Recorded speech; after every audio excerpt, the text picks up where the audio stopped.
Over 30 protesters gathered outside the Indian consulate in Toronto, Canada, expressing their concerns regarding India's alleged threats to Canadian sovereignty.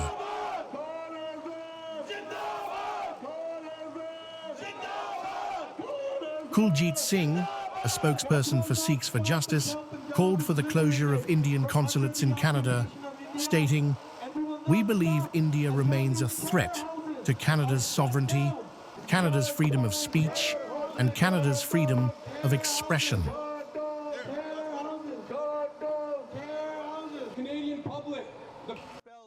We believe India remains a threat to Canada's sovereignty, Canada's freedom of speech, and Canada's freedom of expression. They will remain a threat to all Canadian citizens, and we will not stop until these consulates are removed permanently.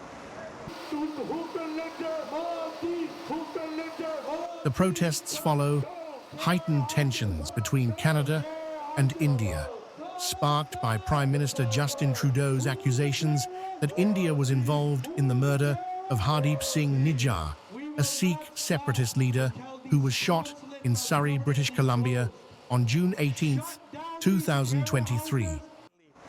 We believe that the violence will continue despite everything that the Canadian government has done. So they've taken the right steps, the necessary steps. We would just like them to take it one step further and shut down these consulates permanently. Nijjar was known to be a friend of Moninder Singh.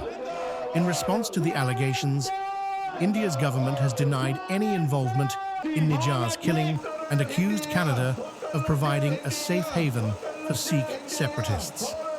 Because remember something, this is the national policy of the Indian government.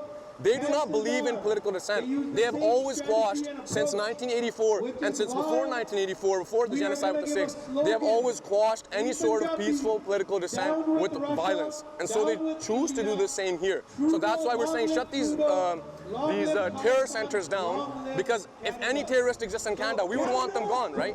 So exactly the same thing, the principle applies here. These guys are terrorists, and they will not stop if you take away a few people and put them in jail. You have to shut down the whole thing. And I want to just... Recently, Canada expelled 6 Indian diplomats, linking them to Nijjar's murder and alleging a broader campaign targeting Indian dissidents in Canada through various means, including extortion and clandestine information gathering.